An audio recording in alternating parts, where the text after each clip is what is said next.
Jeff Paterson. Jeff, I'm not going to lie to you. It's going to be a short hit today because we are drafting all-star teams. So I'm going to start there for you. Elias Pettersson has been named a co-captain with Quinn Hughes and Jack Hughes' absence. You are Michael Bublé, Jeff. I am? You are. Okay. Who are you selecting with your first pick?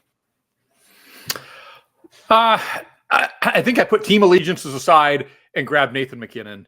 The way that he's playing, that much time and space out there, I don't know how invested he's going to be, but I don't know. I've always just been a huge fan of the way that he plays when there are actually stakes on the line here. Again, this is a weekend showcase exhibition thing, but you could never go wrong, and you could do worse than taking Nate Dogg. So I think if I get the first overall pick, I'm taking Nate MacKinnon. I love it. And you're looking at it as a pool. I like that.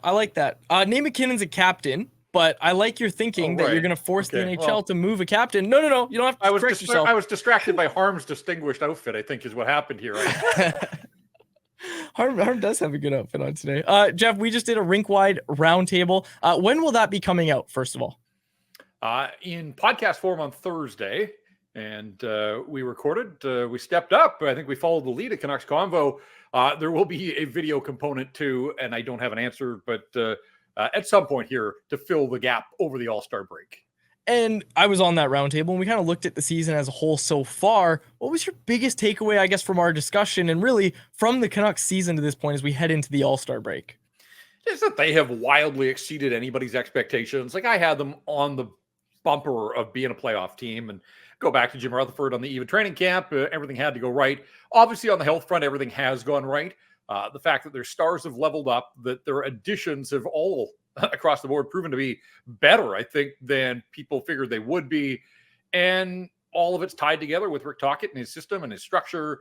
And look, I was as guilty as the next guy. Structure almost became a punchline in this market for a while, but Rick Tocchet has delivered structure. And those 36 games that he got last year, you're seeing that there was value to them. Like when they made the coaching change, I was all aboard the tank for Bedard and take your best chances and see how what you can do with your lottery odds.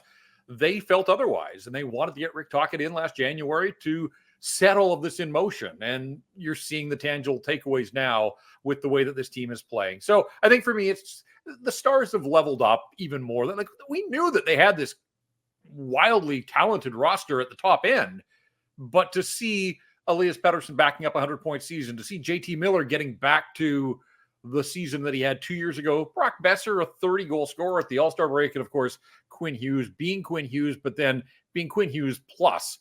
The stars have been incredible. It's just been on a nightly basis. It's been so much fun to watch these guys do their thing.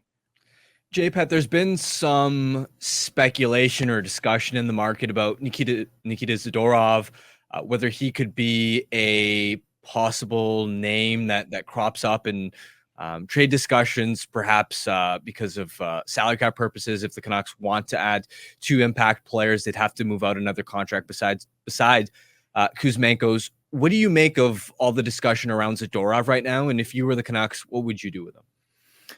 Yeah, I think a lot of this goes back to the St. Louis game where he didn't play the third period. The one shift and the Blues scored, and he was parked the rest of that night. And then the next night he's been dropped down to the third pair with Noah Juleson. So I think there are some concerns. A lot of the same things that we said about Tyler Myers. When you're that big, your mistakes just seem louder and everybody kind of gloms on. Now, he's brought a physical presence, and I do think come playoff time, this team can be a little bit light at times, and you're going to get tested. You're going to get pushed. They're going to get pushed over these final 33 games. And so I like the physical element and the fact that he's been willing to deliver on that front, but there does feel like there is a little bit of a disconnect. And I go back to the night in New Jersey when Carson Soucy was declared fit and ready to get back in the lineup. And the Canucks told us that, Zadorov was day-to-day with something. Never really pushed beyond that, but was he injured, or was he the guy that they chose to bring out of the lineup to get Carson Soucy back in there when it looked like they had a healthy lineup of defensemen that were all playing well? So it was only a 1-game absence for him, but they were out on the road. And so, the storyline, they were winning, that storyline didn't really get pursued. I don't know, but, I think that like they've got a big decision to make here. If they're going to re-sign him, you got to commit to him both dollars and term. And I wonder if, there is a disconnect there between the coaching staff and the player.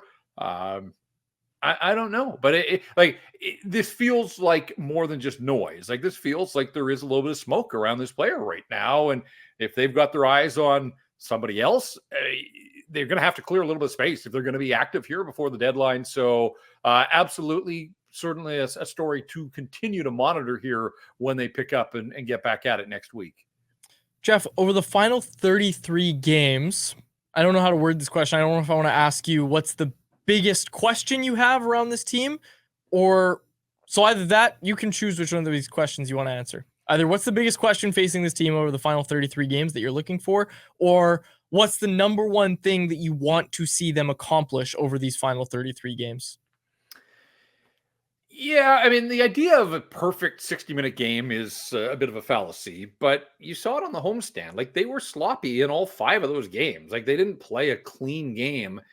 And you're going to get the other team's best. Like, they're not sneaking up on anybody. When you're top of the table at the All-Star break, you're going to get pushed on a lot of nights. And so I think, for these guys that don't have a ton of playoff experience, I think it's great that they're going to be battle tested. And I love how heavy the schedule is over the final 33 with all of these games against Vegas and Colorado and Winnipeg. And, they still have Edmonton and Dallas on the schedule, and they haven't seen Boston yet, but they're going to see Boston. And I think kind of a sneaky start to the start of the unofficial second half here. Carolina has been on fire since Christmas. And then that's followed up by Boston. So 1-2 punch there. And then back-to-back afternoon matinee games, Detroit and Washington. And we know that early starts haven't brought out the best in the Vancouver Canucks. So, can they pick up where they left off? Can they tighten up? Because you're not going to come back probably on a lot of teams. You were able to do it against Columbus, aided by 3 power plays in the third period. But, good teams would put the Canucks away there. And even the wins against Chicago and Arizona, like, they did what they had to do, but those weren't convincing victories. So, part of me's applauding them for getting 9 of 10 points when they didn't have their best stuff. But man, I'd love to get them back to where they were for those 3 games in New Jersey and the 2 New York teams. Like, that's to me where they played maybe their best hockey of the season.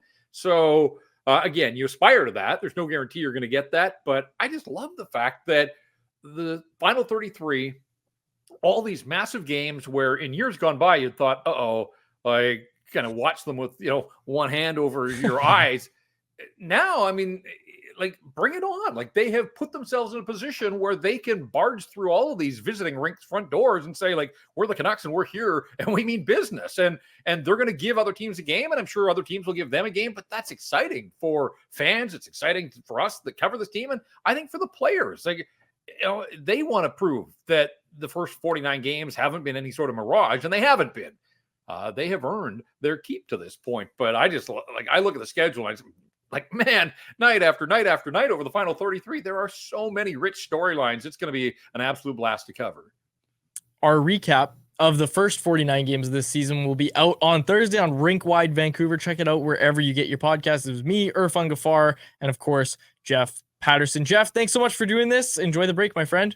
Yeah, you guys as well. And I look forward to seeing the draft here, and really looking forward to this final 33 of the regular season that are all just a prelude to the games that really matter. Playoff hockey coming back to Vancouver this season.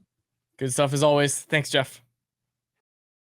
Canucks Conversation with Harmon and Quads every weekday at 2 p.m. Be sure to check it out on the Canucks Army YouTube channel. And if you missed it, go check it out on your favorite podcast catcher app.